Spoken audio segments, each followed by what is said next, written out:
I have such strong belief in what women are capable, given the supporting environment, given the patience, given the tools and the resources. I think we're really capable of a lot, really so much. Whether we're talking about pelvic health or we're talking about teachers striving to teach a certain population or open a studio, or I think we can do amazing things. We just need to surround ourselves with the people who believe and can hold space for us to do that. And of course, I hold space in my membership for Whole Body Pelvic Health. I hold space for teachers in my mentorship for them, learning how to support women with their pelvic health.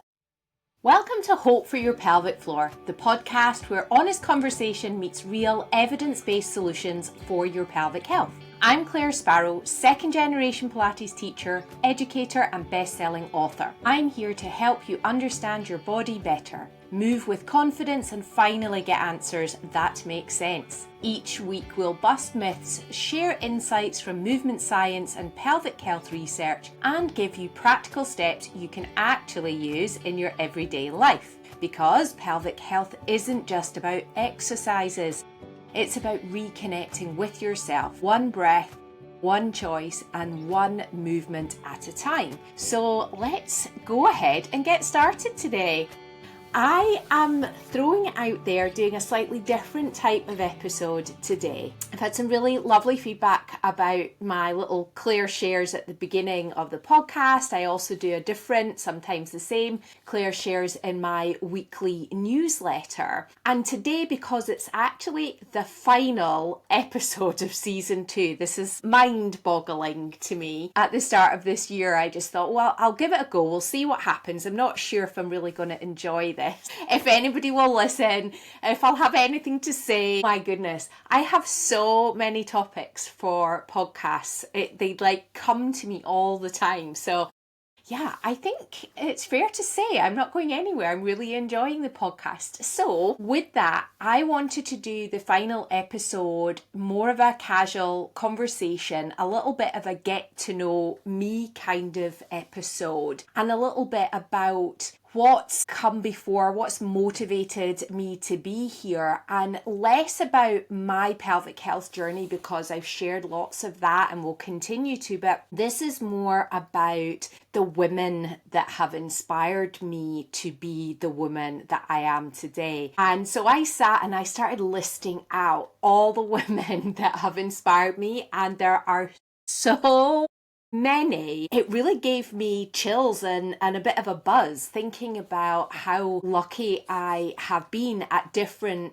steps along the way of my life, from a young girl all the way up to adult life. And I've just had the right women mentors, the right inspiring figures at the right time. And it's been phenomenal. And it started, I have notes this week because I thought I'm going to probably get a little emotional about these. So I best make a few notes just to refer to and make sure I don't leave anybody who I've chosen to mention in this episode out of the conversation. And of course, I can't possibly highlight all the inspiring women in my life because there have been so many. But the Claire shares aspect of it came up because in a recent newsletter, I shared about my incredible great aunt. So this is my grandmother's sister. There were the 4 sisters. And my great aunt just turned 95. And she moved a few years ago to Spain to live with her daughter out there in beautiful Spain. So she moved from Scotland, from the West Coast. And I just think forever, as my whole life, I remember her and think of her as she is right now, as this regal, this eloquent, beautiful posture, thoughtful woman, someone who keeps moving forwards and looks for opportunities to get better, know more, learn more, and live a genuinely fulfilled life. And one of my very early memories is of her sending cutouts from the paper, from the newspaper, and a cassette tape all about Pilates. And I guess I must have been 10 years old, if that, maybe 8, 9, I'm not sure, but I was young. And my aunt sent to my dad, who was having real difficulties with low back pain, she sent him this information because she was doing it. She found it really helpful and thought it might help him. How awesome is that? That before I was even a teenager, I was being introduced by the foresight and the inspirational woman that is my aunt to the thing that I now have dedicated my life to. Pilates is this huge piece of my life, and for the same reason that she sent that cassette tape and those cutouts to my dad, because she knew that it could help improve his life. It could get rid of his back pain and allow him to show up and be the dad that she could see that he would be able to be if he did those things. And she knew, and this is where I still see her do this now, she knew that movement heals. She knew that you had something you could do, that prevention was possible. And this is huge for the beliefs that I have now and the way that I teach. I think so much can be prevented, and I think we have an opportunity to learn our bodies more so that we can help them to heal themselves. And she definitely did this. And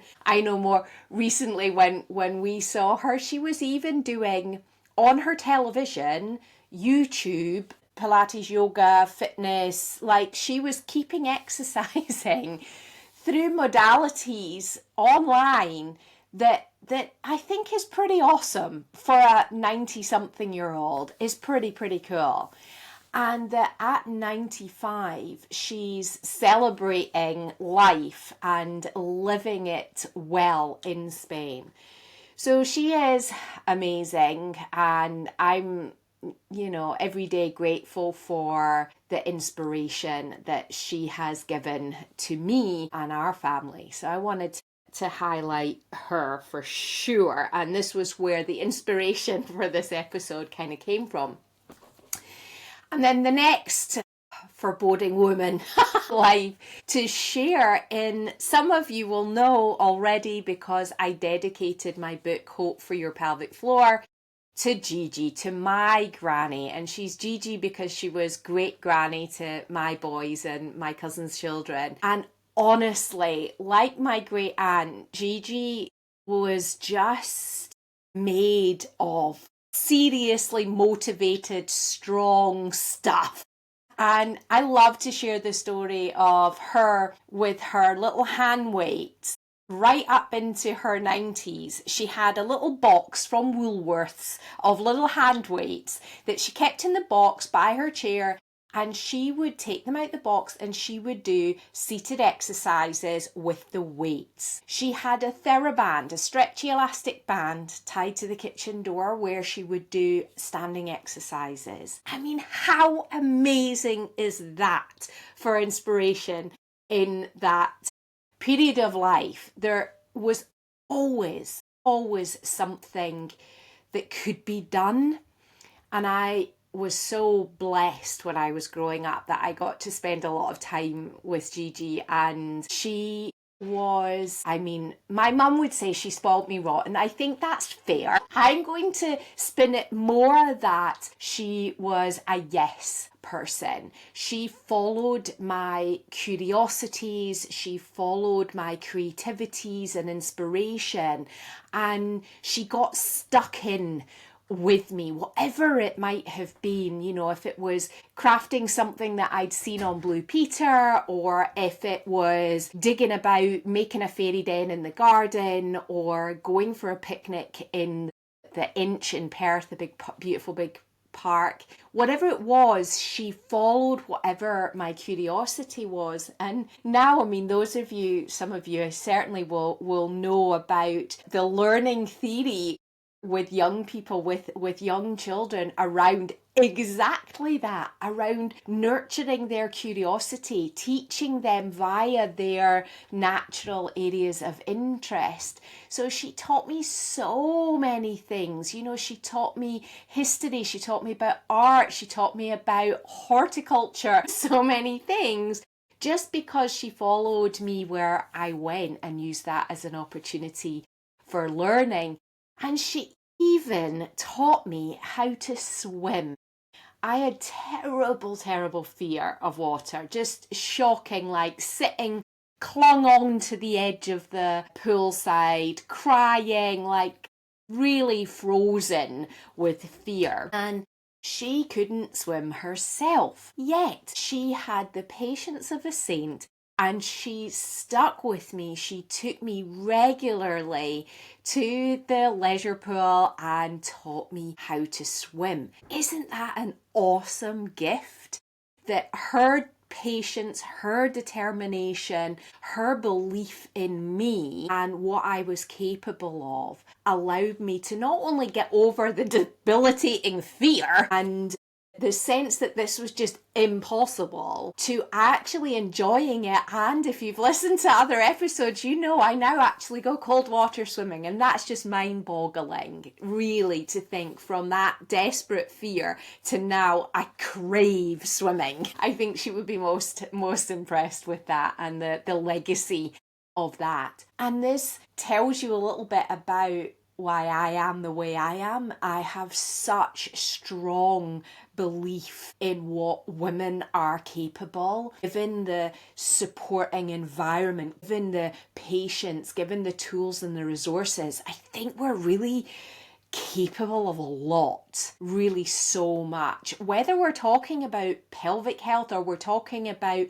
teachers striving to teach a certain population or open a studio, or like, I think we can do amazing things. We just need to surround ourselves with the people who believe and can hold space for us to do that. And of course, you know, I hold space in my membership for whole body pelvic health. I hold space for teachers in my mentorship for them, learning how to support women with their pelvic health. And I have my teacher membership where we meet weekly and I support you in your own physical practice and encourage you supportively towards reaching your goals and challenging yourself. And one of the things I think that Gigi really, she encouraged me in such a loving way was to challenge myself, that I felt accountability's like almost negative, almost too strong a word, but I felt like because she had faith in me, I could have faith in me. And that's what I want for all of you, because I know what's possible. And then someone else, I think, it's really interesting, she'll be surprised, I think, is my second cousin, so my great aunt's daughter. When I was young, I mean, goodness, I guess I was starting dance, so maybe I was a teenager, and like 12, 13 maybe. She was a physiotherapist, or a physical therapist if you're in America, and I'd had some issues with my feet, and they were flat feet. I had quite flat feet. And the dance teacher was like, oh, you're never going to be a dancer with those feet. You know how it is. And she gave me exercises to help me to develop and strengthen the arch in my feet. And today, I'm quite obsessed with the relationship between the feet and the pelvic floor. Okay, many of you will know this, and actually I've got an episode coming up in autumn where I'm going to talk about this some more.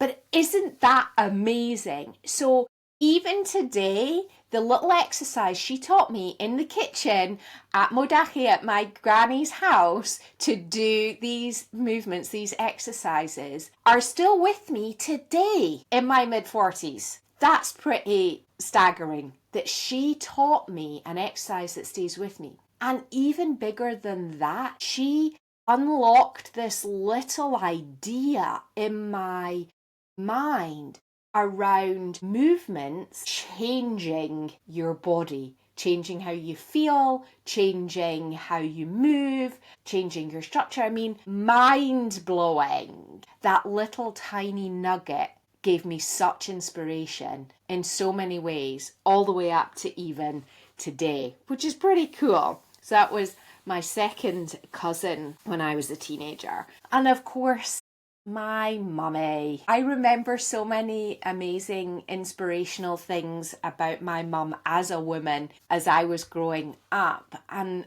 the one that I wanted to share with you today really relates not just to how I am showing up to hold space for women with pelvic health conditions and the teachers that I support, but how I show up as a mum. I remember when I was at primary school, and I think I was maybe in, what we call it in Scotland, it's like P1 or P2. So primary 1 or primary 2. Very, very young. I was probably only 4 or 5 years old. And mum had been at home with me, and we had that special time, and she was doing part-time work, helping to sustain us as a family.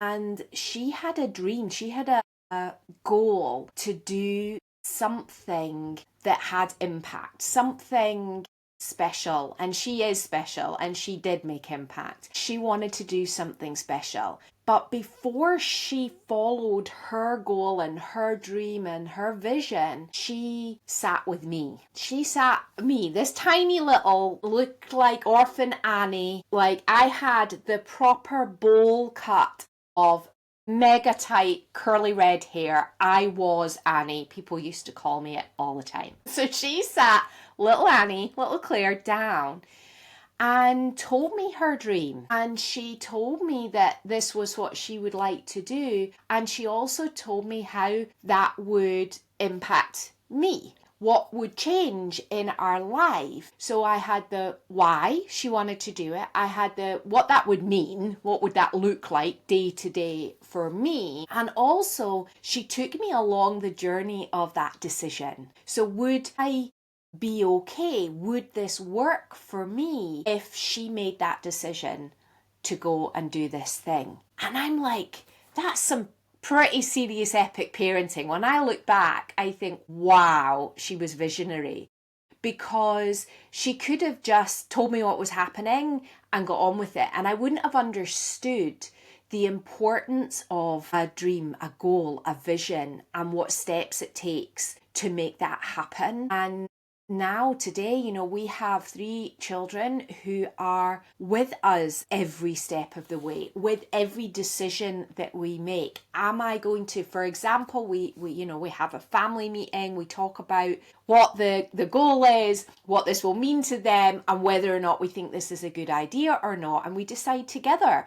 And just like I learned from my mum, so when I had the opportunity to go and study with Elder in our Pilates method, so Lolita San Miguel, she learned directly from Joseph Pilates and others, and then she was certified to continue teaching his method by himself. And that was like a mega opportunity, a mega honor to be able to go and learn from her and become a second generation teacher after her. So we talked about this. Would this be something that they would be okay with? This is how it would look. So they understand right down to a deep level what my work means to me. And we have silly jokes about things all the time too. Are you talking about pelvic floors again, Mom?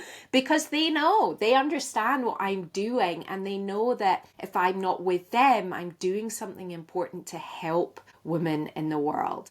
And that all stems from that teaching, that inspiration from my lovely mum. And I think the collaborative decisions are also aspects of what I encourage in my membership, whether it's with teachers or with women with pelvic health conditions, that it's not me dictating this is what we're going to do, this is what I'm going to teach you, I'm the guru, blah, blah, blah.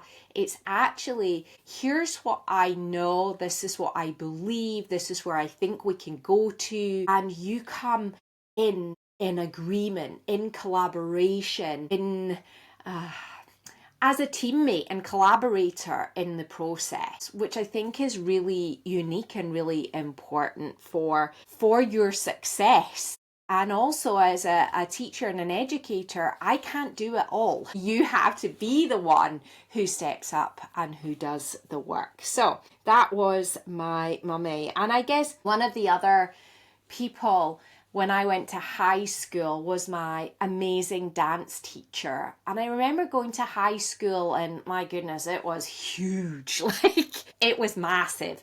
Coming from a teeny tiny village school where, like, for a couple of years we were in, there was 2 year groups in one class and there wasn't even 30 of us in that class. And I think in P6, so like the last year, I'm going to say there was 11 or so in my entire year group. So then to go like from that to thousands, there wasn't even 100 children in our whole school. I think maybe there was just at the very end, but that's, small.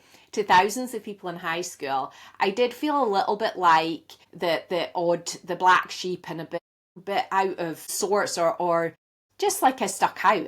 It was very different. Everybody else was a townie and we were village kids and all of that. And it was challenging. Like, I felt school was always difficult. It was so difficult. And I'd had some clashes with teachers in primary school. One particular teacher who didn't understand my learning needs and saw me as a misbehaving child, when it was really just that I needed to be taught differently and couldn't be just pigeonholed. I wasn't trying to not understand, I just didn't understand. So then fast forward to high school, where I met the dream teacher who saw me, and like Gigi did, she saw what the potential was and sought to draw that out of me and help me find that in me and give me responsibilities that allowed me to step up into the skill sets that I did have, like talking and teaching. Would you believe? She saw right away that I had no issue about standing up and talking to people and teaching and leading a room. So in my first or second year of high school, I was already stepping in lead warm-ups in that dance club at lunchtime and after school. And of course, that was it for me.